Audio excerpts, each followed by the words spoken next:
todos ustedes que están aquí presentes, agradecimiento a todos aquellos que nos están siguiendo por la red.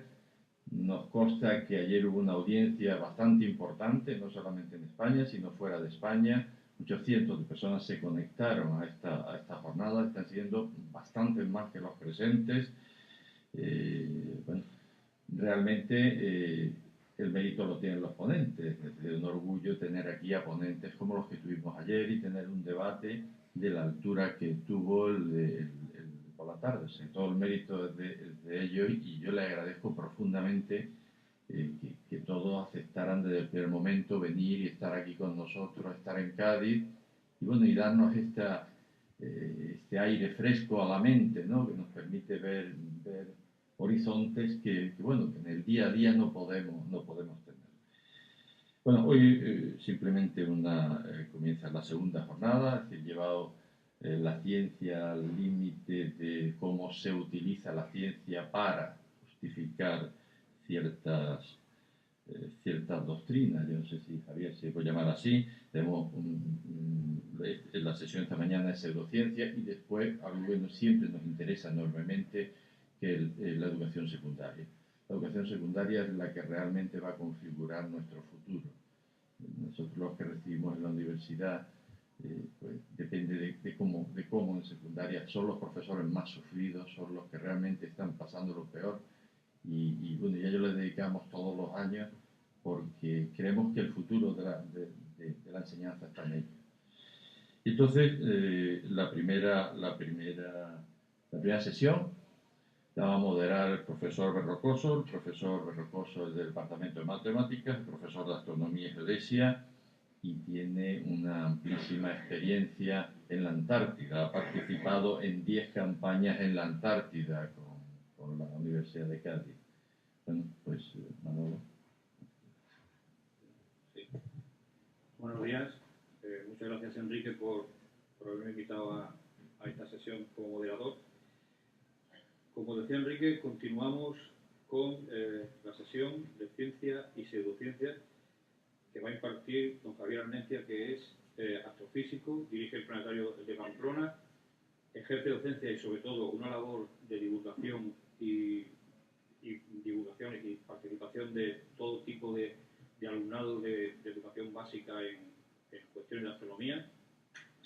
Y se va a centrar en consumidores de imposibles, un mercado de milagros y timos científicamente probados. Comentar que a lo largo de esta sesión de la mañana se abordarán seguramente, si no directamente en las charlas y en el debate, cuestiones tan importantes o tan debatidas como cuándo empieza el riesgo de la especulación subjetiva y carente de método científico, cuándo rebasamos el umbral de la ciencia y nos adentramos en la pseudociencia, y que una vez establecido que esto existe y se da, ¿cuál es el mecanismo que lleva al ser humano actual, y digo actual entre comillas, a aceptar como evidencias científicas hechos totalmente científicas, razonablemente increíbles? ¿Es eso solo o no cuestión de la ignorancia y del desconocimiento? Bueno, por todas estas cuestiones seguramente será donde nos lleve la sesión de esta mañana. ¿Javier?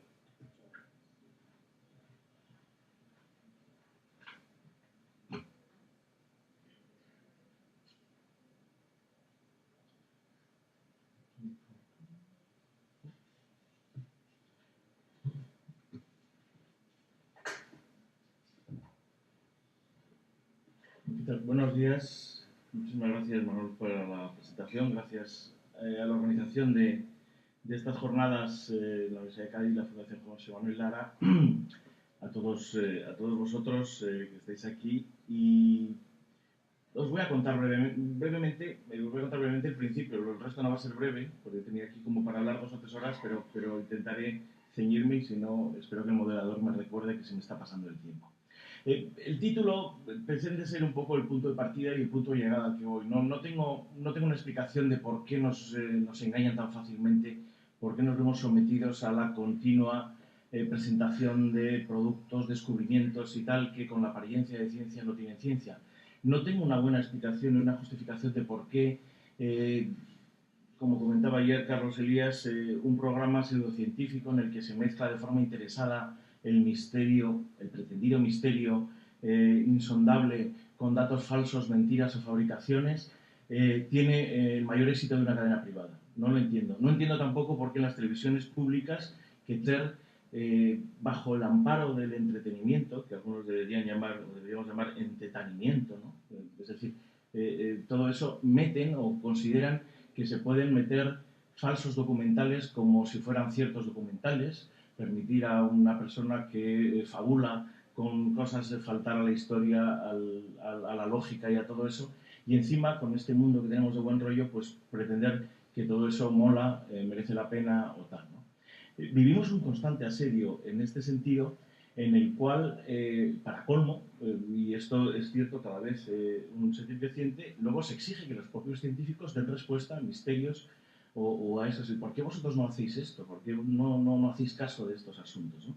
Lo cierto es que nos han educado así y somos consumidores, ¿no? De ahí viene un poco el título, somos consumidores de imposibles, de un mercado que además con la inmediatez y la sobreabundancia de información nos está complicando mucho la vida, porque la infoxicación o esa intoxicación de tanta información nos impide pues lo que antes siempre nos había gustado hacer desde el mundo de ponerte a pensar, pararte, decir qué me están contando, de dónde viene, a dónde va, qué usa, qué me vende, ¿no? a quién beneficia, ¿no? Que decían los abogados. Y todo ese tipo de cosas no tenemos tiempo porque inmediatamente a una cosa se le sucede otra. Yo en el recorrido que quería hacer hoy os voy a ir mostrando algunos de esos ejemplos de algunas cosas. Algunas son ciertamente estupideces, casi todas, de hecho. Con lo cual, esta es una charla un poco tonta, porque la mayoría hablaron de cosas muy importantes y muy serias y hablar de estupideces. Pero el mundo que vivimos es intrínsecamente también estúpido. Algunas tienen implicaciones, sin embargo, importantes, ¿no? Y yo creo que ahí es donde nos deberíamos preocupar. Por lo tanto, la mirada que yo os propongo hoy es una mirada un poco preocupada a un mundo intrínsecamente tonto.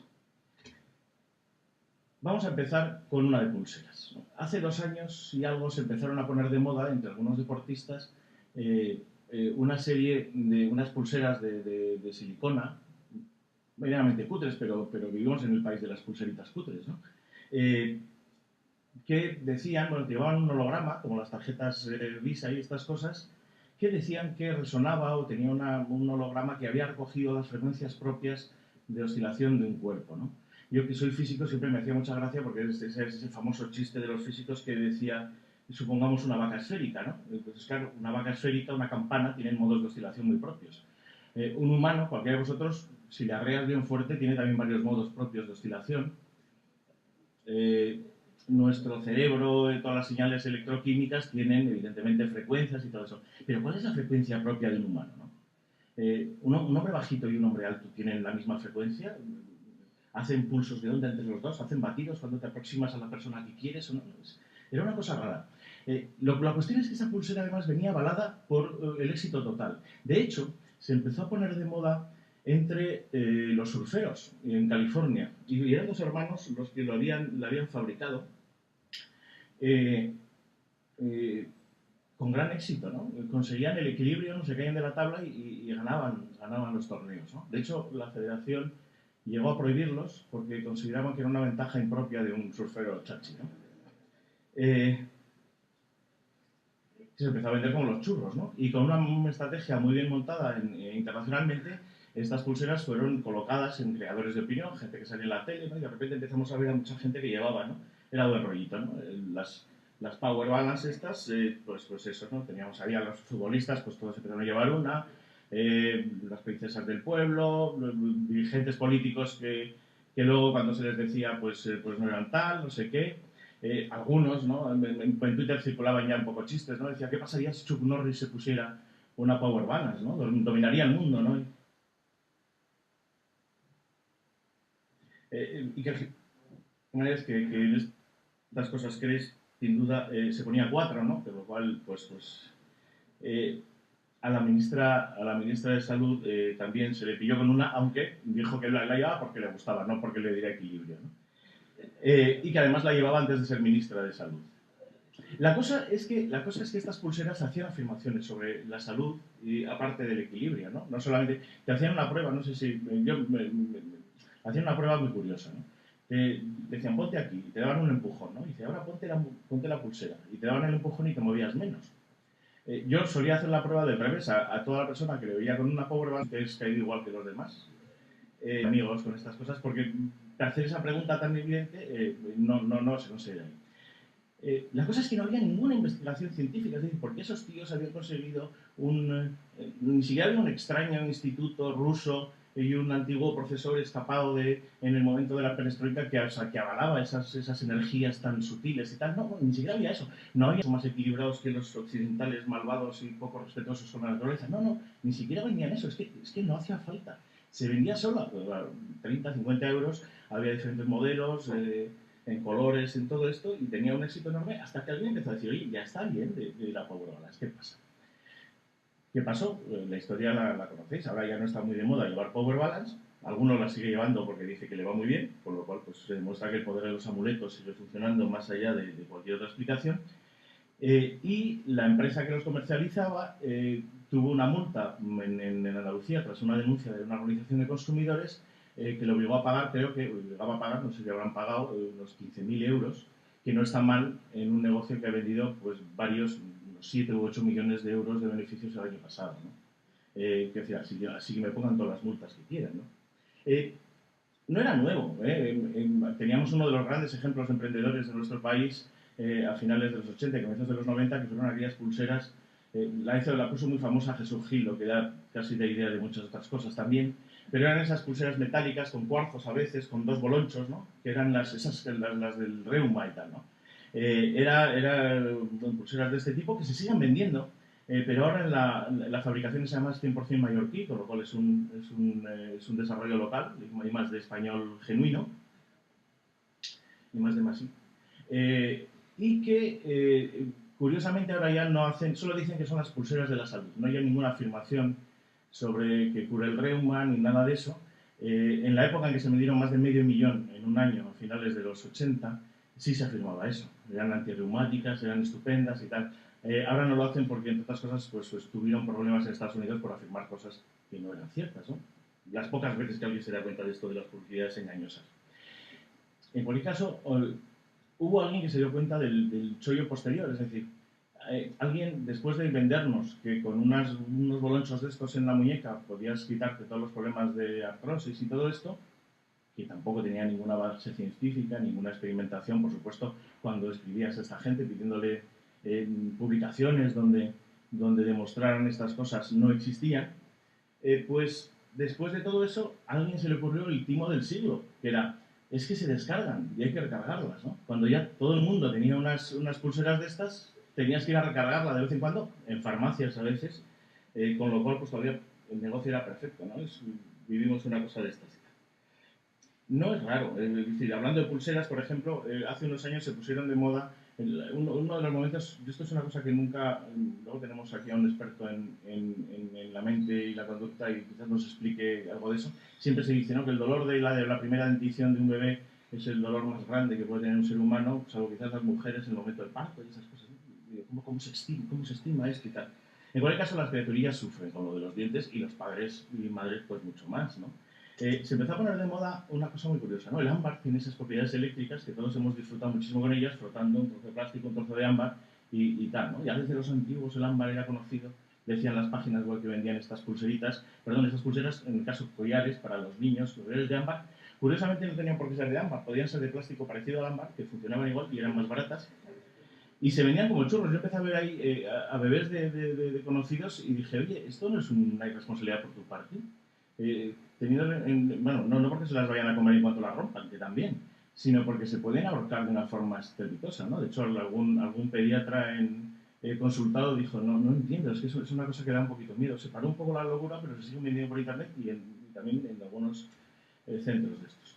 Supuestamente somos consumidores ciertamente protegidos. Hay leyes tardías en nuestro país, pero se transpusieron las directivas europeas que hablan de la publicidad engañosa, que hablan del comercio saludable, podríamos decir, que exige, por ejemplo, que todo producto que se anuncia o se vende en nuestra Unión Europea deba presentar a priori, antes de venderlo, antes de anunciarlo, una eficacia probada. Es decir, si yo digo que esto cura, si ya digo que cura, tengo que ir a una ley encima que es el medicamento, que supuestamente debe ser más estricta. Pero debo presentar eso como prueba. Pero nadie lo exige, ¿no? Y estamos viendo justo todo lo contrario, ¿no? Esa normativa está siendo incumplida una y otra vez. Y ahora, por lo menos, hay un mecanismo por el cual a alguien se le puede denunciar, pero siempre es a posteriori, porque estos productos han salido y se han anunciado y se anuncian con toda impunidad, ¿no? Curiosamente, una de las reacciones de estas directivas europeas ha sido que en Rumanía, por ejemplo, en Inglaterra empezaron a quejarse también un poco los homeópatas y todos estos porque les iban a empezar a exigir que demostraran que lo suyo cura, por ejemplo, que sirve para algo y tienen un problema porque no pueden demostrarlo. Pueden demostrar que es un éxito comercial y que tiene cierta respetabilidad, luego hablaremos del tema, pero no que cura o más allá del placebo. Lo mismo pasaba con las brujas y todo esto, ¿no? Y en Rumanía se les ocurrieron, para dar un poco de potencia, pues poner un impuesto especial a la brujería. Hay una gran tradición de adivinas y adivinos y brujos y brujas en Rumanía y les pusieron, y hace empezó a salir, pues estas noticias son de febrero y así era muy divertido porque lo de la multa, lo de la huelga de brujas fue muy divertido, ¿no? Alguien decía, y no lo habían visto, no habían previsto que les iba a pasar esto, ¿no? Luego amenazaron, ya veis abajo está una noticia del BBC Mundo, dice, en Rumanía las brujas protestan con maleficios por el aumento de impuestos, ¿no? No han conseguido nada, con lo cual ni los acampados ni las brujas pueden conseguir nada. Otro ejemplo, ¿no? La excusa, el marchamo, el label de calidad de decir lo natural, ¿no? ¿Cuántos productos naturales? Ahora se publica un libro de un investigador y divulgador científico, José Miguel Mulet, que se llama Los productos naturales Vallatimo. Luego hablaremos un poco, es una colección que dirijo yo, en la cual se analiza un poco por qué funciona también ese label de lo natural, ¿no? A todos nos gusta eso, ¿no? Qué saludable es la naturaleza, qué buena, qué malos somos el ser humano, que nos estamos cargando el medio ambiente y tal, y todo ese tipo de cosas, ¿no? Y por contraposición, todo lo que es natural se vende ahora. Yo nací y viví en un mundo en el que los productos alimenticios, por ejemplo, se anunciaban siempre porque eran deliciosos, eran maravillosos, o eran antiguos, o eran novedosos, también. Ahora no, ahora nada se vende porque sea rico, sino porque es saludable, porque es natural y además porque es funcional, ¿no? Lo tenemos ahí, ¿no? Alguien debería poderse preguntar, por ejemplo, en la reciente historia en Alemania de envenenamiento alimentario por Escherichia coli, ¿qué pasaba? ¿De dónde viene esa bacteria fetal? Evidentemente, muy probablemente ligada a productos orgánicos, biológicos o ecológicos, es decir, a una agricultura muy natural que usa heces para el abono y que, pues en una cadena evidentemente no bien cuidada, permitió que en unos brotes germinados llegaran al público, envenenaran y mataran a 31 personas, etc. Imaginar si esto hubiera sido con un escape de núcleos de radiactivos. Manuel Lozano estaría por aquí siendo perseguido y crucificado posiblemente en algún sitio. Sin embargo, no he visto ahora que las asociaciones de defensa del consumidor o de defensa de la población o de defensa de la naturaleza pidan la prohibición, por ejemplo, de la agricultura ecológica o orgánica debido a este envenenamiento peligroso que estamos teniendo, ¿no? ¿Por qué suspendemos a veces el juicio en unas cosas o bajo la llamada de algo que nos gusta, que nos parece bueno? Y no digo que no sea bueno, lo natural puede ser estupendo. No las enfermedades, que son también bastante naturales, pero sí de esto. Vivimos un poco esas paradojas que a veces se sustancian o se convierten en verdaderos negocios y en una percepción bastante curiosa. Por ejemplo, y no es la única, pseudomedicina o medicina alternativa, mal llamadas alternativas, ¿no? Decía Pedro Cava, que fue vicepresidente de la Organización Mundial de la Salud y es profesor en la Escuela Sanitaria María, que por ser muchos años allí. Él decía, la única alternativa a la medicina es una medicina mejor. La historia de la medicina ha sido la incorporación de tecnologías, técnicas, terapias o farmacopea que iba funcionando, incluso antes de que se supiera por qué funcionaba. La aspirina era un éxito y funcionaba en muchas de las cosas que tenían, mucho antes de saberse qué era la síntesis de la prostaglandina, ¿no? Afortunadamente había buenas pruebas y había un buen material aparte de la publicidad. Sin embargo, la homeopatía está completamente avalada, por ejemplo, por los colegios profesionales, tanto en medicina como en farmacia, por la universidad, ¿no? Zaragoza tiene una cátedra de homeopatía pagada por Boarón, la Universidad Pública de Navarra tiene también una colaboración con estos laboratorios que venden homeopatía. En Sevilla ha habido cursos, hay un gran rosario de universidades que que están montando másters en naturopatías y otras cosas, y en concreto de la homeopatía, que es la más popular y que además nos viene con el aval oye, esto en Francia está dentro del repertorio tal, en Inglaterra lo tenían, ¿no? En Inglaterra hubo un proceso bastante curioso hace un par de años, en la cual el responsable máximo de Boots, que es una cadena de farmacia en Inglaterra, en el Parlamento, confesó que ellos vendían homeopatía porque les da dinero, porque ellos ya saben que eso no funciona, todo el mundo lo sabe, pero esto se vende como churros y no vas a dejar de vender este tipo de cosas, que es la que pide a la gente, ¿no?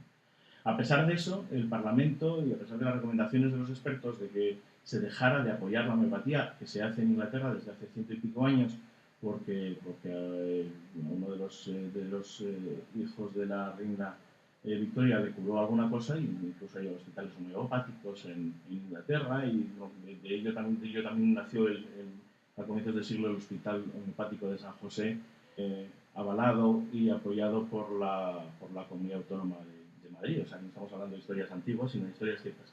Tiene todos esos avales. Incluso la Unión Europea reconoce en la propia ley del medicamento un capítulo específico para esta medicina de gran éxito, y que tiene más laboratorios europeos y multinacionales también, ¿eh? No pensemos que estamos hablando de los pequeños Davids contra las grandes Goliaths de la farmaindustria mundial. No, no, Merck y todas estas tienen sus divisiones de homeopatía porque evidentemente no son tontos y saben lo que se vende.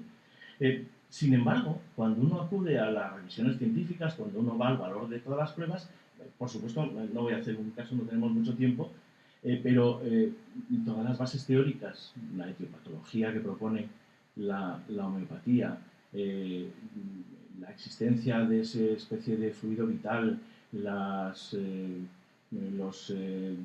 hecho de que lo similar cure a lo similar, o el hecho de que la disolución más allá de la fracción del número de Avogadro permita mantener el espíritu o el poder curativo de una sustancia, no son ciencia, son pura magia simpática además, de la mejor. Sin embargo, personas que tienen una formación universitaria, científica, que han estudiado química, que han estudiado farmacología y anatomía y tal, se inventan esta medicina de brujos y la practican con gran éxito, yo digo con el aval. Incluso los medios de comunicación son conniventes necesariamente. Este fue un caso, pasó en el año 2010, un artículo, uno de muchos, que se publican de repente, pues bajo la pregunta, ¿no? Esa falsa apariencia que se da a veces en los medios de comunicación de neutralidad, diciendo, bueno, tengo un tema, voy a dar el mismo espacio a este y al otro, como son opiniones contrarias, que ellos se peguen, ¿no? Gracias a eso, el negacionismo del cambio climático ha vivido con muy buena salud en España durante tanto tiempo, y no pensemos ya cuando hablamos de temas ambientales, ¿no? Es decir, una sobredimensión de posiciones ideológicas frente al trabajo de los científicos completamente absurdo. En la homeopatía pasa lo mismo, es decir, no puedes dar la mitad de esto. No, recuerdo que el editorial de Lance de 2008, tras hacer uno de los múltiples metaanálisis sobre el tema, decía, señores, les hemos dejado 180 años practicar la homeopatía y no han hecho una buena prueba. No es tiempo de dejar de que lo hagan. Bueno, pues en los periódicos a veces pasa, y la defensora del lector, Milagros Pérez Oliva, en el caso del País, dijo, hombre, no se puede hacer esto. No puedes vender un artículo con una pregunta porque ya está conduciendo a una cosa que es de las pocas veces que un medio de comunicación se recompone en su opinión y tal, una cosa que es también muy difícil en este país, ¿no? Nosotros publicamos hace un tiempo el trabajo de Víctor Sanz, que es un médico, que se llamaba La homeopatía Vallatimo, donde recogía precisamente un poco por qué uno no se puede creer la homeopatía, no solamente porque no tenga base teórica, sino porque además no ha demostrado su efectividad. Atendiendo a las regulaciones lógicas de la publicidad engañosa y del comercio fraudulento, la homeopatía no tendría que ser expendida y menos pagada como se pretende, y como cualquier día de estos nos puede llegar a pasar también en nuestro país, ¿no? Unos conocidos y escépticos mantienen desde hace tiempo una página que se llama así, La Lista de la Vergüenza, en Blogspot, y que es muy divertido porque hacen un seguimiento bastante amplio y piden la colaboración de todo el mundo de las universidades que están amparando precisamente estas prácticas. Muchas de ellas en homeopatía y otros temas, en concursos de posgrado, con titulaciones propias, incluso con departamentos en los que dicen investigar sobre estos temas y realmente forrarse con estos temas. no sé si conocéis, José L. Román, una actriz en una película de Albaladejo, se dedicaba a hacer muñequitos de estos de los de tela plástica, ¿no? Y entonces, claro, la pobre mujer que estaba todo el día cosiendo peluches de estos, decía, eléctrica estática me pongo, ¿no? El tema de la electricidad es uno de los monstruos ahí donde realmente la ciencia ha sucumbido, ha perdido, no hay forma, la electrofobia o la antenofobia, los peligrosísimos campos magnéticos, electromagnéticos que es una pena, ¿no? Realmente nos mantienen como somos y no nos desmontamos en los constituyentes elementales de la materia por culpa de los campos electromagnéticos, pero esto no se considera, ¿no? Recordáis que hace unos años en las pantallas que eran malísimas de televisión porque te iban lanzando campos electromagnéticos a los ojos, los llamamos luz también, había que poner un cactus de una especie de esto que además conseguían no solamente, ya lo importante no era que quitaran los campos electromagnéticos malos, lo importante era que conseguían curvar la luz. Esto sí que era un premio Nobel. Vivimos una cosa de estas, ¿no? Y pensemos en el asunto de la telefonía móvil, ¿no? Yo vivo en un barrio en el que debido a la presión vecinal no se ponen antenas y no tengo cobertura. En los 2 últimos años he dejado de tener cobertura móvil gracias a la gente. Es decir, no estoy comunicado, no puedo tener una telefonía móvil decente por culpa de que hay una gente que afirma que esto produce los más variados tipos de cáncer y tal. Sin embargo, a pesar del rechazo de las antenas de telefonía móvil, los estudios científicos dicen, oiga, no hay tal. La propia Organización Mundial de la Salud recoge de forma cautelar en un grado de peligrosidad establecido con criterios de precaución, digamos, más bien de tranquilidad social, de tranquilidad pública, lo recoge en uno donde hay alguna sospecha, pero no hay ninguna prueba, no hay además, ningún mecanismo por el cual podamos pensar que las emisiones de las estaciones de telefonía manteniendo los criterios de emisión y las potencias y tal, por los efectos normales térmicos, es decir, de calentamiento que producen, tengan ningún efecto sobre la salud. Sin embargo, esto no es así percibido, ¿no? Aquí digo que hemos sucumbido porque cada vez que un científico intenta decir esto, no solamente le van a acusar de estar vendido a las telefónicas, sino que pasa pues lo que pasó en nuestro país. En nuestro país no, porque estas cosas no se pueden contar en nuestro país, un país imaginario pero bastante parecido al nuestro, la Secretaría de Estado del tema de hablar nosotros en nombre un poco de la racionalidad, porque los operadores se nos quejan de que no pueden poner antenas, la población pide por otro lado una banda ancha que no se puede dar si no hay antenas y a ver qué hacemos, ¿no? Y se intentó montar un curso de verano en un sitio que es de otro país y que no existe, como el Escorial, pero que no existe, donde hasta el ministro del ramo de ese país iba a estar allí presentando las jornadas. Hasta que los gabinetes de comunicación de ese ministerio dijeron, ni loco, te metas en ese sarao porque vas a ser acusado de todo. Las jornadas casi se desmontaron y al final hubo que, ni siquiera el Colegio Profesional de Ingenieros de Telecomunicaciones de ese país, que tampoco existe, se atrevió a hacer nada y al final hubo pues una buena fundación que se atrevió, con el aval de unos grandes científicos y expertos en el tema, que ya estaban quizás tan breados y tan hartos de explicar hasta a su familia que no se dedicaban a matar a la gente con los campos electromagnéticos, que no les importó montar un interesantísimo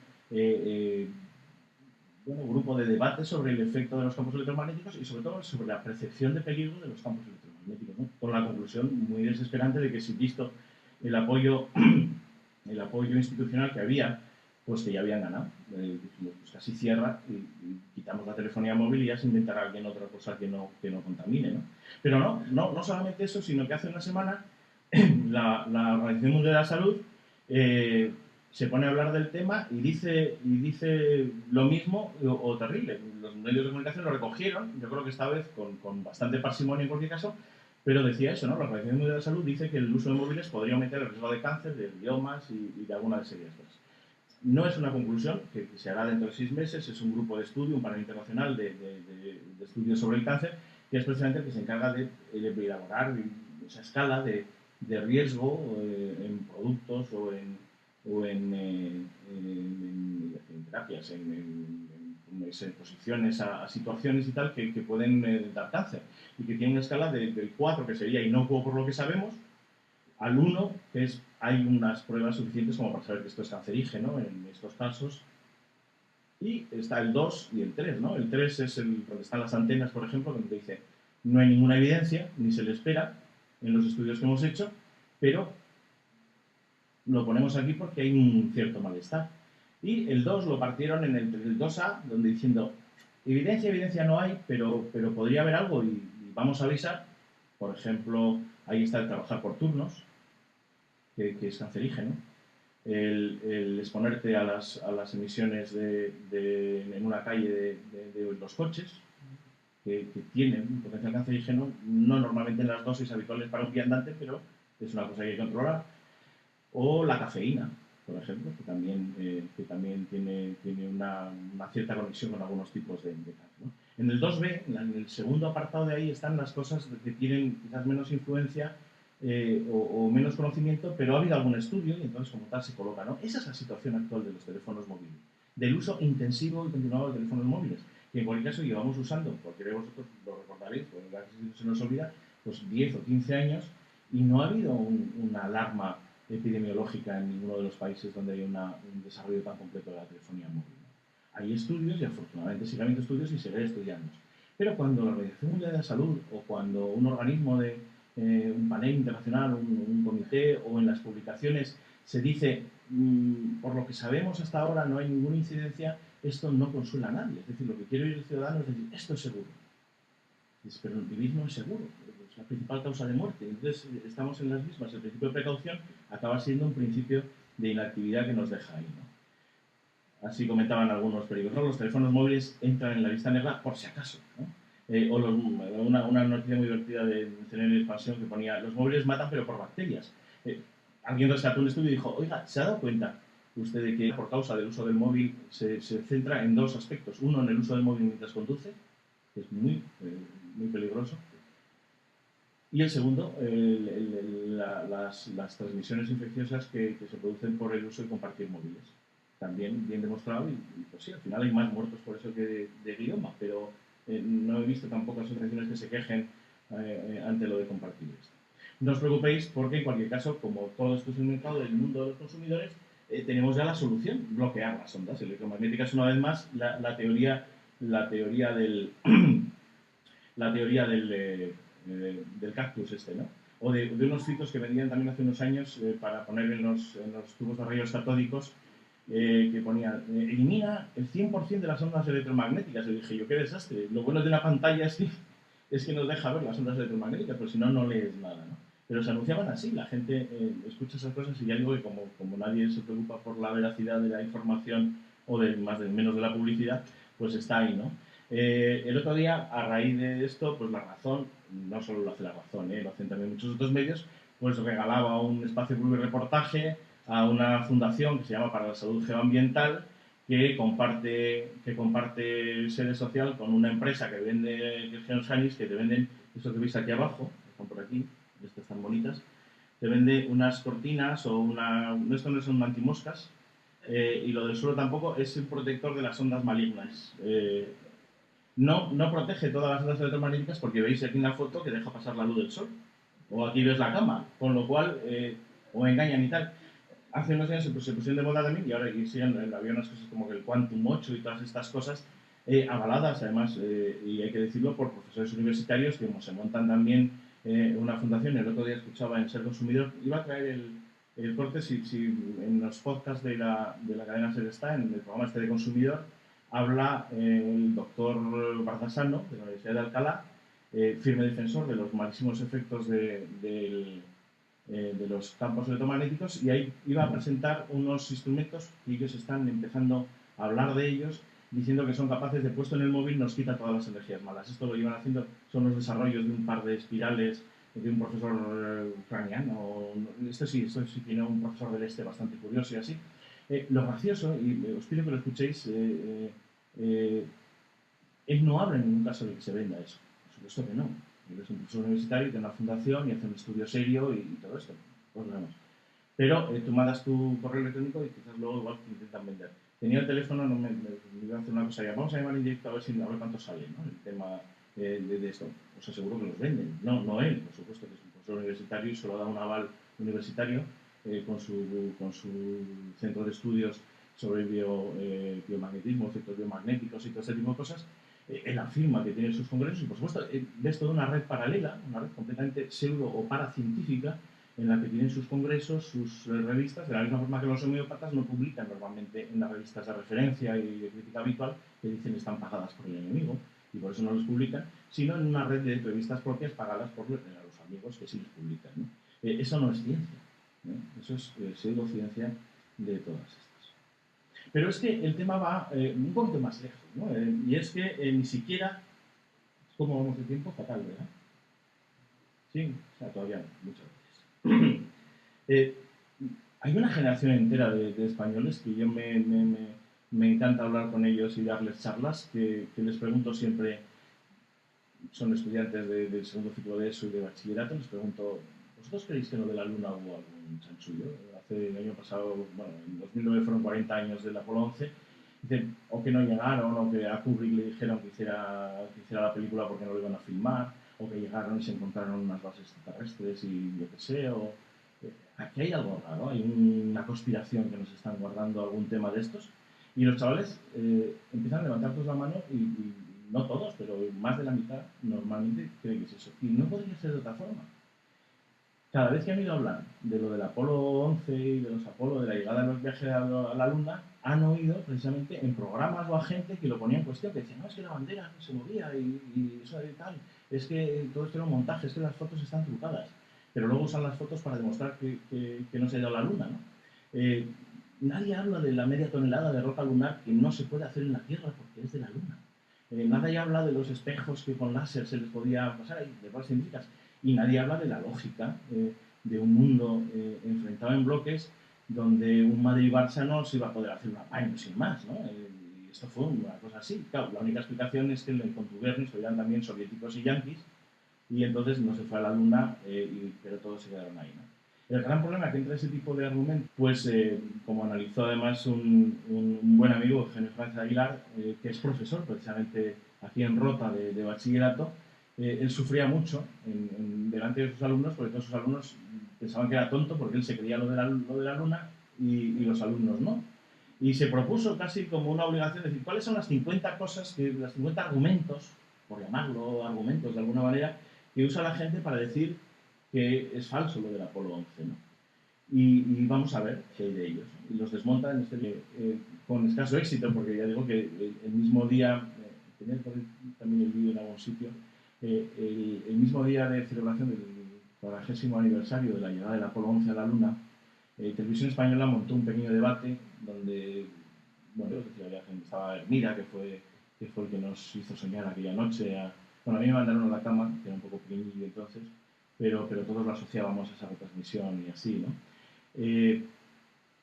Pero estaba luego Javier Sierra, un fabulador, un escritor de ficción, también vendedor de misterios de estos y tal, o sea, y de repente, y además pusieron como documental de homenaje, pusieron ese documental que hizo William Carell para Arte hace unos 11 años, que se llamaba Operación Luna, que era dentro de ese género del falso documental o del mockumentary. Él creaba la ficción precisamente de que todo lo de la Luna había sido un montaje que había hecho la NASA con Kubrick y se había filmado Kubrick a cambio de tener unas lentes especiales para poder filmar con poca luz, que todos sabemos que luego hizo Barry Lyndon y todo esto solo con una vela, ¿no? Pues eso solo de la NASA a cambio de ser el director de esto. En el 68 había hecho una odisea en el espacio y todos sabemos que parece de verdad, ¿no? Que nadie se imagina salir al espacio sin que son estragos de una cosa de estas. En fin. Lo curioso es, al día siguiente de ese documental a mí me llamó un familiar y me dijo, Javier, no me habías contado nunca lo de Kubrick. No sabía yo, pero no, es que no lo puedes saber porque no es verdad. Si esperas al final del documental, salen todos riéndose de las tonterías. ¿Cómo se va a creer la gente esto? Dice uno y tal, así. Y luego sacaron de contexto declaraciones de Kissinger, de Rumsfeld y tal, y aquello parecía un montaje. Bueno, la familia de Kubrick se lo había pasado muy bien. Y Carey lleva pues 10 años explicando que no, que es broma, por favor, no os lo creáis. Pero nadie se lo cree, la gente prefiere eso. A la gente no le gusta pensar que entre los años 65 y 69 en Estados Unidos había más de 1 millón de personas directamente trabajando en cosas que iban a la Luna. Y que mantener a ese millón de personas mintiendo 40 años después es más caro que ir a la Luna. Posiblemente más. en la Unión Soviética otro millón de personas o 2 millones de personas seguirían mintiendo a pesar de que ya ni siquiera les pagan, porque se acabó la Unión Soviética. Sostener esa teoría de la conspiración es un poco lo del hombre que fue jueves de Chesterton, ¿no? Es el grupo terrorista en el que todos serán infiltrados, ¿no? Es decir, en la conspiración tendríamos que estar todos. El gran problema de estas grandes teorías de la conspiración es que, pues tú dices, no, es que los científicos, los físicos están conspirando para que no sepamos la verdad de las antenas. Y digo, no, es que hay que conspirar los físicos, los fisiólogos, los no sé, todos. Hay que pensar que todos los médicos y los científicos son malvados, tipo Doctor No, que están realmente intentando cargarse a oscuras de alguna forma a la población. Curiosamente son familiares todos, pero nadie entiende por qué esas conspiraciones funcionan. Y sin embargo nos gusta, evidentemente, nos gusta ser más listos que los americanos. Evidentemente sabemos que los gobiernos y los militares nos mienten siempre que pueden, ¿no? Para eso están las leyes y para eso se las saltan. Pero nos gusta sabernos más listos que ellos, ¿no? Y siempre además aparece un sargento mayor retirado de la NASA, del ejército americano, que cuenta la verdad, o un antiguo astronauta que dice, no, todo esto es verdad, y además vimos platillos volantes por la luna y tal, ¿no? Da igual. Hay veces que incluso demostrando la mentira, poniendo en evidencia la falsedad y denunciándola, como tiene que hacer la ciencia cuando se encuentra con mala ciencia, incluso así el daño está hecho y el tema sigue, ¿no? Seguro que conocéis a alguien que se ha negado a vacunar a sus hijos, o se vacuna o no vacuna a sus hijos, porque se dice, no, es que eso provoca autismo, la triple vírica, además eso es un montaje, es para sacar dinero y tal, ¿no? De hecho, en España la vacunación, la primera sigue estando bastante alta, en torno al 97, pero en algunas comunidades la segunda dosis baja un porcentaje importante, ¿no? El otro día se publicaron bueno, pasa a veces en cosas como pasaron aquí en Granada hace un año y algo, ¿no? Que un grupo de familiares en un colegio se negó y al final tuvo que ir al juez y obligarles. El juez obligó a las familias a vacunar a los niños. No puede. La libertad de los padres no llega hasta el extremo de exponerlos a las infecciones. Se publicaba el otro día en El País un artículo de Antía Castelo en el que toda esta moda antivacuna había provocado, pues eso, que en el año pasado se había quintuplicado la incidencia del sarampión en nuestro país. Cierto que, por un lado, asociado a bolsas de pobreza, que están fuera de las redes normalmente de acceso a la salud habitual, pero había todo un sector en una población joven ligado precisamente a ese negacionismo o a esa crítica de la vacuna, ¿no? Provocado todo por este señor, Andrew Wakefield, que en el año 98 publica el artículo que está puesto ahí atrás, en el que presenta una investigación, un estudio de 12 casos en un hospital infantil que liga el autismo, el desarrollo del autismo en estos chavales, a la administración de la vacuna triple vírica, la del sarampión, rubéola y papera, ¿sí? Que llevaba entonces además un intensificador basado en el mercurio y ya daba la cosa perfecta, ¿no? Porque es un producto químico sospechoso, ¿no? El mercurio. Que hemos jugado de críos con el mercurio, ya sabes que no se puede usar porque te da cualquier tipo de cáncer y tal, ¿no? Evidentemente no hay ninguna conexión de esto. Lo curioso es que finalmente, en 2010, Lancet, que es donde se publicó este artículo, retiró el artículo. Pero ya desde 7 años antes se había comentado que la investigación no estado bien hecha. Además, con un trabajo de seguimiento casi policial, se ha ido demostrando que primero se supo que los casos no estaban bien, no había un buen tratamiento aleatorio de los temas, punto uno. Luego se vio que además habían sido creados y fabulados, es decir, que era una investigación completamente falsa de pe a pa.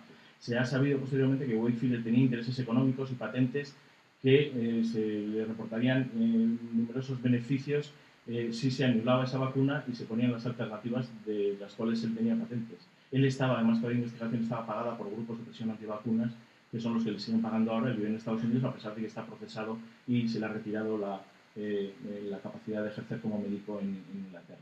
Estas cosas no se suelen contar, ¿eh?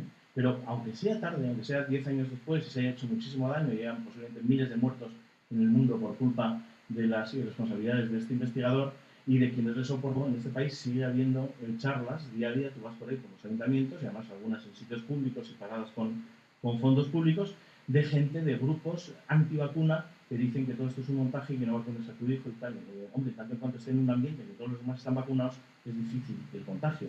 Pero no olvidemos que las cosas cambian y de repente esa persona, ese chaval cuando se haga mayor, se puede hacer cooperante y sea un país donde si haya más infecciones y acabar ahí, ¿no? Esto está pasando y esto es un riesgo cierto y que se está dando, ¿no? Es cierto, alguien puede pensar que todo es un color de rosas en el mundo de la ciencia y tal, no. Evidentemente, a veces sí se demuestran incluso vínculos que no estaban esperados. Este año, en el segundo año de la gripe A, no vamos a hablar ya de todo el fenómeno de la gripe A, pero también sería interesante, la propia Organización Mundial de la Salud ha reconocido que alguna de las vacunas en alguno de los sitios pues tenía unos efectos secundarios y tal. Pero esto al final se acaba sabiendo. Quiero decir, estas cosas sí se pueden saber y sí se van encontrando.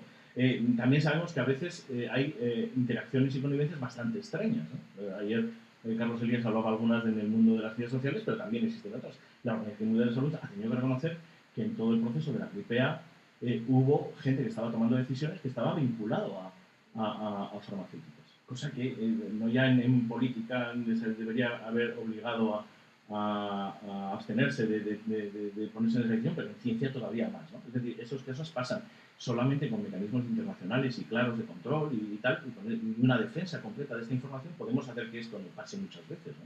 O sea, quiero decir, la vigilancia la tenemos que tener en todos los sitios porque al final siempre hay mala práctica. Vamos a poner un ejemplo, que seguro que le gusta mucho a los físicos que están por aquí. Curiosamente, un proyecto de 20 años, de 6.000 millones de euros, de 10.000 científicos directamente implicados en el tema y tal, se empieza a hablar justo unas semanas, unos meses antes de que se vaya a inaugurar en septiembre de 2008, agosto de 2008, porque hay dos tipos que han puesto en Hawái una denuncia diciendo, oiga, no lo enciendan, que se va a acabar el mundo porque se va a crear un agujero negro y nos va a comer, ¿no? Creo que fue el lado de Rújula quien comentó en aquella época, dijo, vamos a ver, yo todos los físicos que conozco más punteros del mundo, que son los que saben de qué va este tema, se están pegando por tener una de las entradas para estar al lado. Si cualquiera de ellos, que son los que saben de lo que pasa con la materia a estas enormes velocidades, si tuviera la menor sospecha de que esto iba a hacer ¡fum!, explotar, o peor, que era un mini agujero negro que se comiera toda la neutral Suiza y posiblemente el resto de la Tierra, se habrían ido a las Seychelles. No estarían ahí pidiendo la plaza en primera línea, ¿no? No son suicidas, no son físicos, hombre. Sin embargo, estaba ahí. Y si ese día se hubiera hecho una pregunta a través de los medios de comunicación, pues se ponía eso, ¿no? Ve al fin del mundo y vive por internet. Se acabará el mundo este miércoles en septiembre. Sí, se pone en marcha el mayor acelerador de partículas. De repente todo el mundo se enteraba del LHC, del proyecto, casi esos días y encima por este tema, ¿no? Recuerdo que hace unos años comentaba Luis Ángel Fernández Hermana, que es un periodista científico, decía, ¿se imaginan que de repente los periódicos empezaron a hablar de pasado mañana es la final de la Copa del Mundo de Fútbol, ¿no? Y todo el mundo dijera, ¿y el resto? ¿Dónde están las previas? ¿Dónde están los 16avos, los octavos, los cuartos de final? ¿Dónde están? No, bueno, en ciencia pasa eso. En ciencia de repente nos enteramos de que mañana es la final y no hemos visto todo el mundial, todo el desarrollo. Bueno, pues aquí lo mismo, ¿no? No solamente eso. Los politólogos habituales y en las tertulias decían, qué responsabilidad de los científicos, estamos como siempre, ¿no? El mito de Frankenstein y tal, no se dan cuenta, esa manía de los científicos, decían unos, un freno moral, no hay una ética que para esto. Y alguien decía, qué gasto tan inmoral en esta época, ¿no? Acabábamos de cerrar los Juegos de Pekín, que habían costado el doble del LHC, y no habíamos escuchado una voz de nadie que dijera, no es inmoral hacer los Juegos Olímpicos en Pekín, teniendo en cuenta que el mundo está aquí en crisis, ¿no? Pero con el LHC sí, ¿no? Y afortunadamente pues no se paró, pero se estropeó, con lo cual al final llega el chote de que, mira, los físicos van a poner en marcha esto y se les enfría la nevera, ¿no? Quiero decir, ¿despierta interés actualmente el LHC? Bueno, pues quizás vamos a sacar la buena conclusión. De todo esto sí surgió al menos un mínimo interés sobre qué era eso que hacen los físicos de partículas y por qué el mayor telescopio o la mayor máquina del tiempo, la mayor máquina en general que ha construido nunca la humanidad, tenía un cierto interés y merece la pena estudiarse, ¿no? A pesar de que estén ahí las cosas. Pero en cualquier caso, si hablamos del fin del mundo, ya lo habían dicho los mayas, ¿no? No sé por qué os estáis preocupando. Hombre, ahora ya lo del fin del mundo se ha empezado a evaluar, ¿no? Porque en el último mes llevamos 4, ¿no? Y sobrevivir a tantos, quiero decir, ni siquiera un testigo de Jehová aguanta tanto, ¿no? ¿Sabéis? Los testigos de Jehová fueron previendo el fin del mundo durante varias fechas, al final dijeron que estaba cerca, pero han dejado de decir la fecha, y en cualquier caso no dejaron, nunca cesaron en seguir avisando del fin del mundo para el siguiente.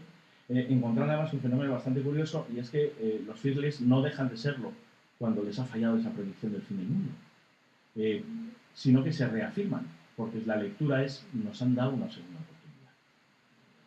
Yo alguna vez he comentado que la predicción del fin del mundo es la profesión más tonta que uno puede imaginar, porque hasta la fecha todos los que han predicho el fin del mundo se han equivocado.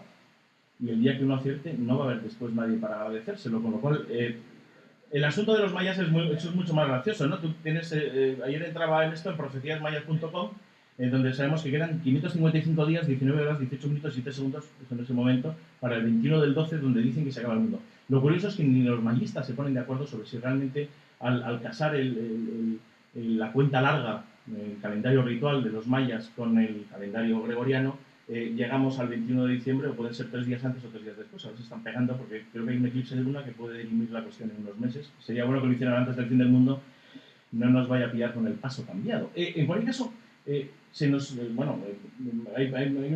fondo de pantalla es una búsqueda reciente. Tú metes 2012 y solo en libros en Amazon había 44.923 resultados. Es un tema que vende. Han hecho películas en Hollywood, deleznables como son las películas de catástrofes y todo esto, pero la cosa se repite. Incluso hasta los mayas ahora se están creyendo y empiezan a reivindicar: oye, al fin del mundo lo avisamos nosotros.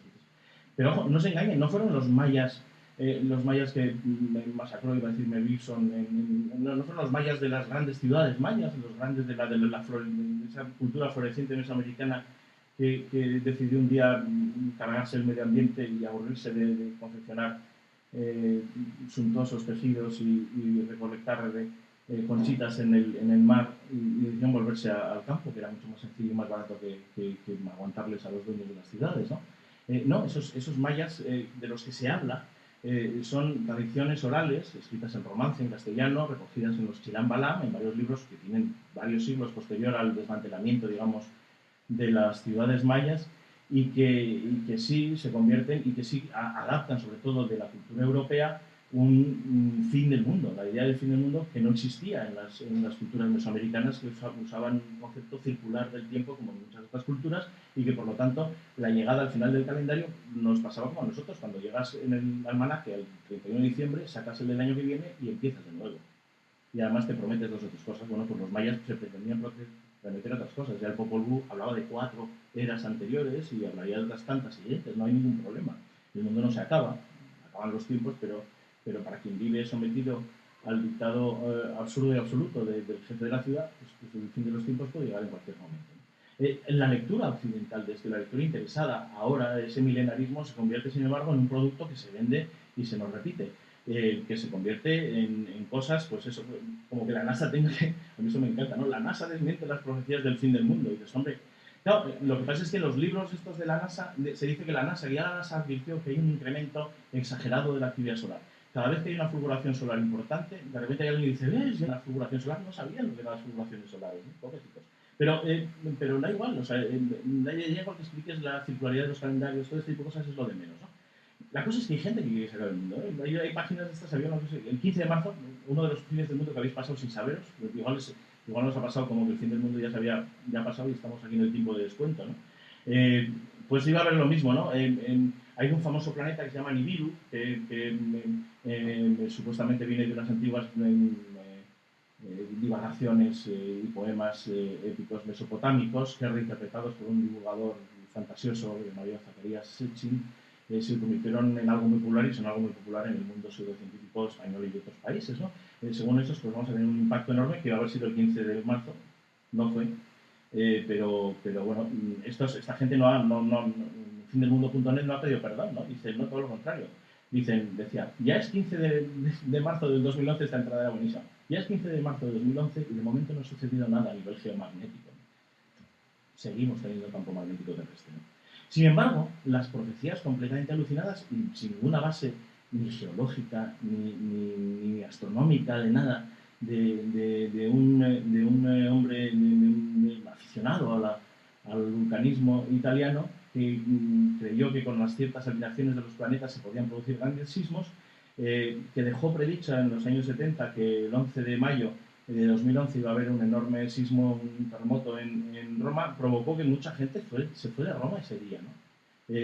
Si hubiera dicho que era en Lorca, pues todavía habríamos tenido así. Alguien quería decir, bueno, no fue, se equivocó del lugar, pero no de la fecha, ¿no? Da igual, o sea, es decir, cada día, perdón, al año hay 50 terremotos de una magnitud similar al de Lorca superiores y bueno, terremotos más pequeños hay de varios cada minuto. O sea, que es que en algún lugar tenemos un mundo muy grande y que tiene sismicidad, ¿qué le vamos a hacer? Siempre va a haber alguien que dice que hay una. Por supuesto, esto no fue una predicción cumplida, como muchas otras que no fueron, o esta otra que creo que ayer se mencionó en algún momento también, de unas confesiones evangelistas que en una lectura literal de la Biblia, echando cuentas, dicen que el mundo se acabó el 21 de mayo, ¿no? Y que llegaron a pagar pues, esos grandes anuncios en Estados Unidos, pero también en España, en unas cadenas de televisión evangélicas en el sur de Madrid y tal, y había también carteles y todo esto. Pues el Fitzpatrick se equivocó, lo cierto es que no se acabó el mundo y es una pena, pero esta gente sigue ahí tan normal, ¿no? A veces se convierte todo en eso, ¿no? De repente hay un astrónomo que entrevista, un astrónomo australiano, que comenta que una de las próximas estrellas que va a explotar como supernova va a ser el Betelgeuse, ¿no? Es Alpha Orionis, es una estrella supergigante que sabemos que está a punto de salir. A punto, yo soy astrónomo y la forma en que usamos los números los astrónomos es como de juego de guardia, ¿no? Es decir, ahora es como un geólogo, dice, esto es reciente. Es decir, hombre, 1.000.000 de años arriba, 1.000.000 de años abajo, ¿quién más da, no? Es decir, los astrofísicos decimos que todo lo que está más allá del helio es metal. O sea, imagínense qué barbaridades hacemos, ¿no? Todo es muy relativo dentro de lo que cabe y así para hablar de grandes cifras y de grandes cantidades, pues nos vale, ¿no? Evidentemente, todos los modelos indican que Betelgeuse es una estrella que va a explotar, va a llegar a esa fase supernova y va a tener una gran explosión.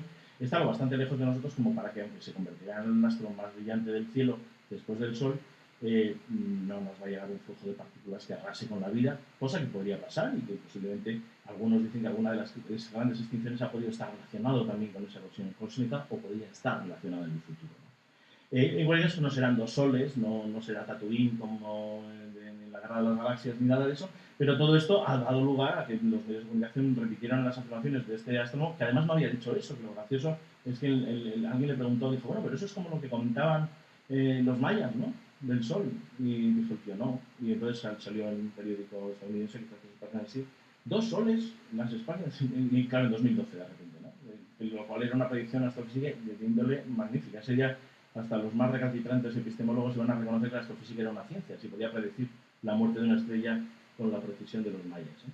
No pasó tal, ¿no? Pero da igual, porque ya digo que llevamos un año terrible, ¿no? El otro día resulta que, vamos a ver, la Luna, que recorre su órbita alrededor de la Tierra, pasa cada 27 días y medio por el momento más cercano a la Tierra, el perigeo, y por el momento más alejado, el apogeo. Da una vuelta alrededor del Sol, alrededor de la Tierra, visto desde el Sol, es decir, pasa de fase de luna llena a luna llena cada 29 días y medio. Y esto lo hace también sistemáticamente. Son 2 ciclos que se pueden repetir y algunas veces que significa que la luna llena es más grande, se ve aparentemente más grande en el cielo, que no, es lo que produce que a veces eclipses totales del Sol y otras veces eclipses parciales. No es una novedad. El mundo no se ha acabado nunca cuando había un eclipse, a pesar de que las antiguas culturas jugaron muchísimo a los eclipses, o los chinos les encargaban ahí a los astrónomos que dieran golpes de tambor para que ese dragón se dejara de comer al Sol, ¿no?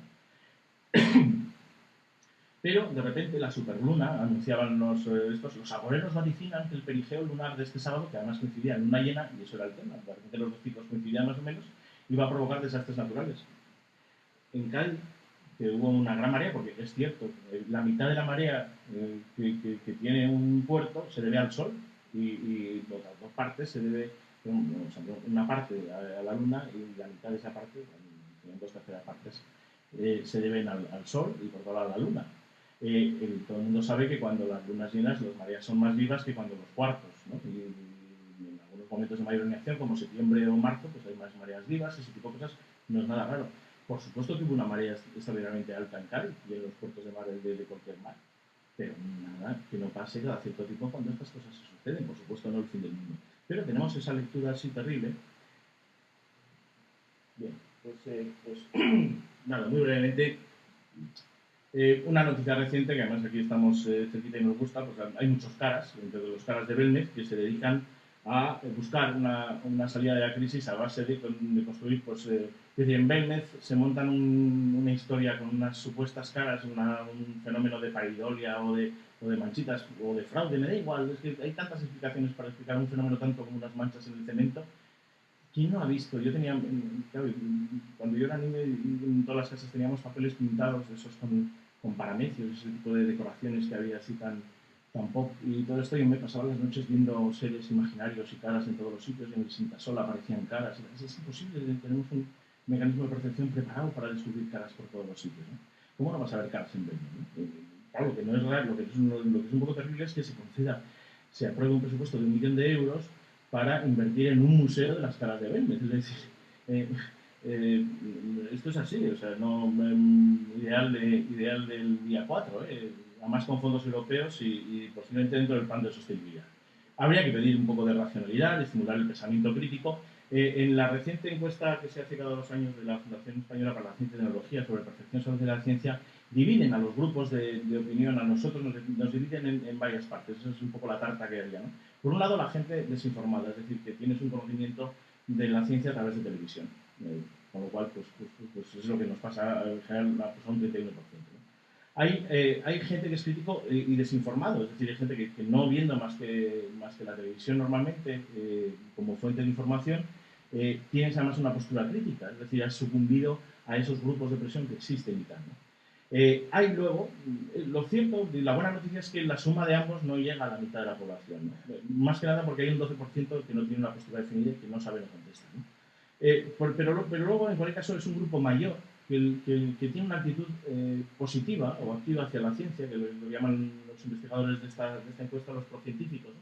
Moderados, en el sentido de que creen que los beneficios de la ciencia son más que los problemas que causa, pero que en cualquier caso exige un control. Yo creo que es una postura, el ser un procientífico moderado es una postura perfectamente razonable y defendible, ¿no? Y luego hay una de procientíficos entusiastas, donde entra Manuel Leiva, Gonzalo Leiva y algunos otros pocos, que afortunadamente están ahí para contrarrestar un poco a los críticos desinformados, pero que, ya os lo digo, sois menos y con menos acceso a los medios de comunicación, ¿no? Este es el mapa que tenemos, ¿no? Este es el gran problema. Como consumidores, y volviendo al principio y así acabo, el gran problema que tenemos es que ante esa abundancia de toda esta información sesgada en el sentido de que lo que importa es publicar primero, porque quien da primero da 1 millón de veces actualmente en el Internet. No hay tiempo para el análisis, no hay tiempo para la reflexión y además quienes podrían darnos el análisis o la reflexión no son necesariamente considerados fiables desde el esto. Hay que recuperar un poco ese sentimiento ilustrado, reclamar el derecho a argumentar con una razón crítica. Nosotros hemos hecho una aventura un poco suicida en ese tema, que es proponer a unos cuantos autores que escojan un tema y se hagan amigos con ellos, que escriban precisamente analizando de forma crítica algo que nos venden como cierto que no es, que en sentido lato podríamos llamar timo, pero que en sentido jurídico nos puede acarrear quizás alguna querella, lo cual es divertido también. Por eso, este país, al fin y al cabo, a un profesor universitario, como le pasó a Fernando Cuartero, profesor de la Universidad de Castilla-La Mancha, donde le montaban allí un congreso que se llamaba Ciencia y Espíritu, el que dijo, vaya banda de farsantes y sinvergüenzas, ¿no? Y le condenaron a multa tonta, pero consideraron que era más importante el insulto que realmente el fondo. Lo terrible era que la universidad acogiera a una panda de charlatanes y de farsantes que se dedicaban a sacar dinero a la gente hablando de que hay vida después de la vida sin ninguna prueba y todo esto, ¿no?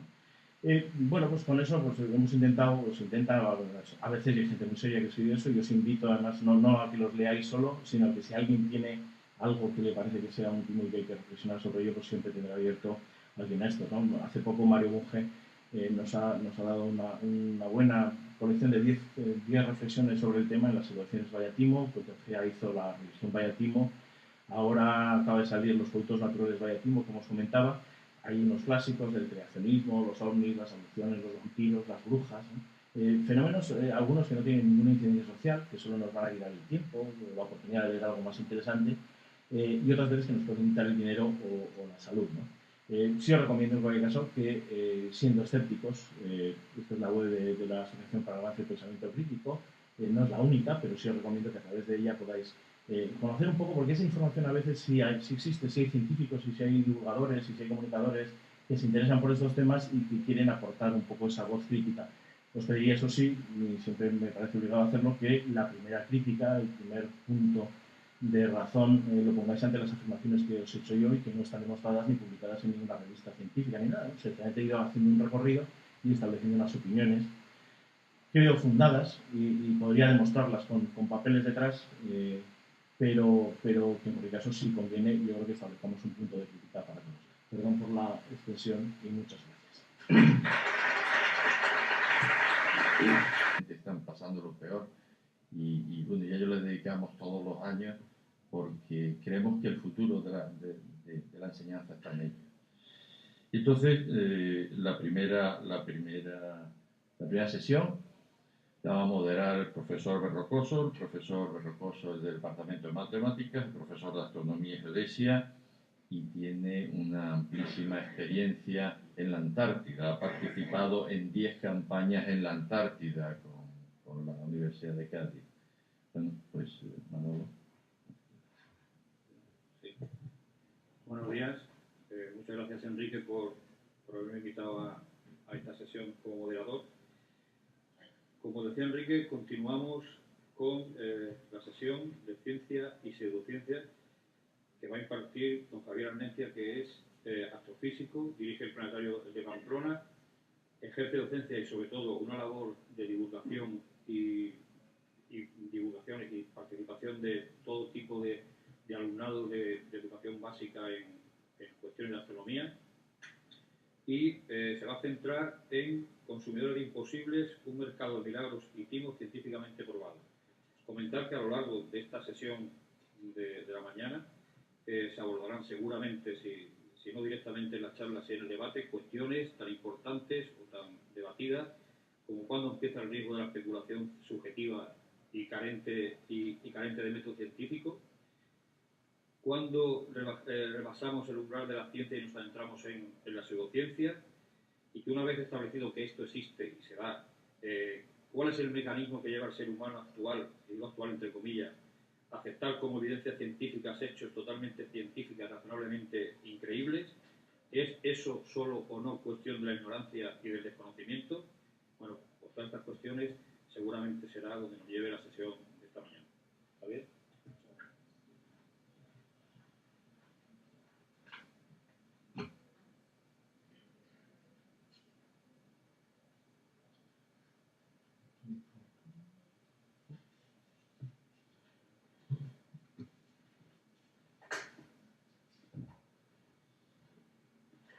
Buenos días. Muchísimas gracias, Manuel, por la presentación. Gracias a la organización de estas jornadas, la Universidad de Cádiz y la Fundación José Manuel Lara, a todos vosotros que estáis aquí. Y os voy a contar brevemente el principio. El resto no va a ser breve, porque tenía aquí como para hablar 2 o 3 horas, pero intentaré ceñirme, y si no, espero que el moderador me recuerde que se me está pasando el tiempo.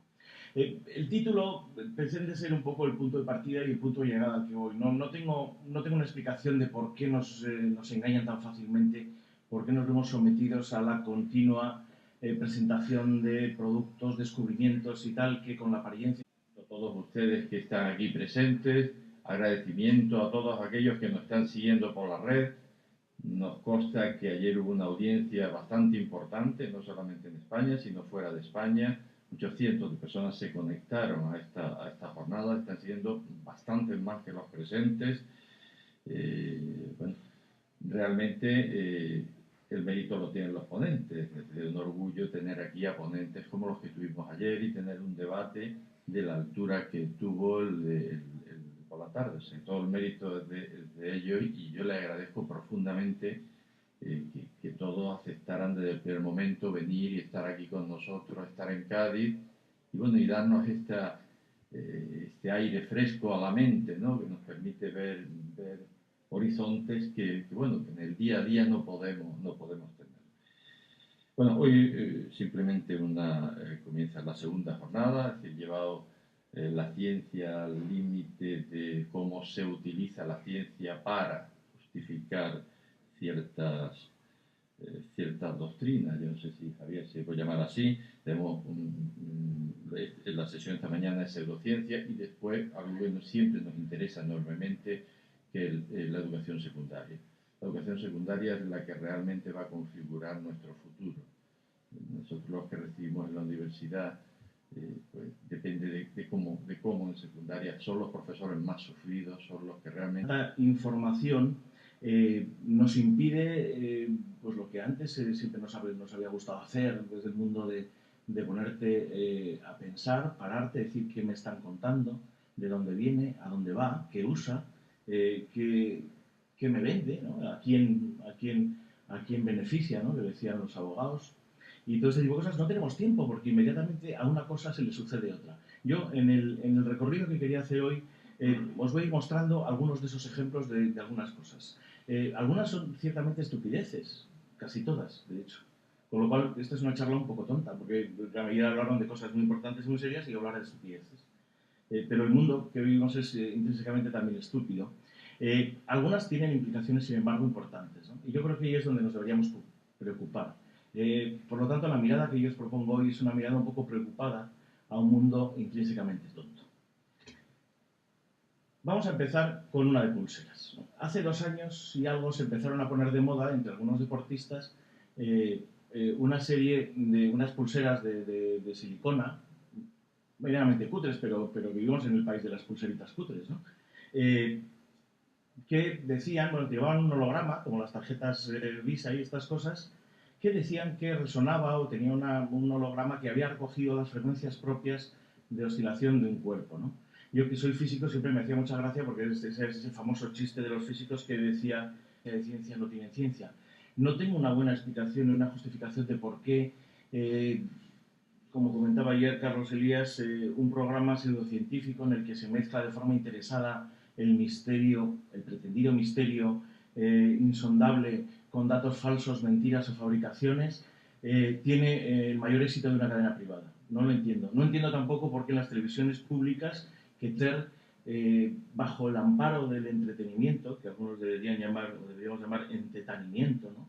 Es decir, todo eso meten o consideran que se pueden meter falsos documentales como si fueran ciertos documentales, permitir a una persona que fabula con cosas de faltar a la historia, a la lógica y a todo eso, y encima, con este mundo que tenemos de buen rollo, pues pretender que todo eso mola, merece la pena o tal, ¿no? Vivimos un constante asedio en este sentido, en el cual, para colmo, y esto es cierto cada vez un sentir creciente, luego se exige que los propios científicos den respuesta a misterios o a eso. ¿Por qué vosotros no hacéis esto? ¿Por qué no hacéis caso de estos asuntos, ¿no? Lo cierto es que nos han educado así y somos consumidores, ¿no? De ahí viene un poco el título, somos consumidores de imposibles, de un mercado que además con la inmediatez y la sobreabundancia de información nos está complicando mucho la vida, porque la infoxicación o esa intoxicación de tanto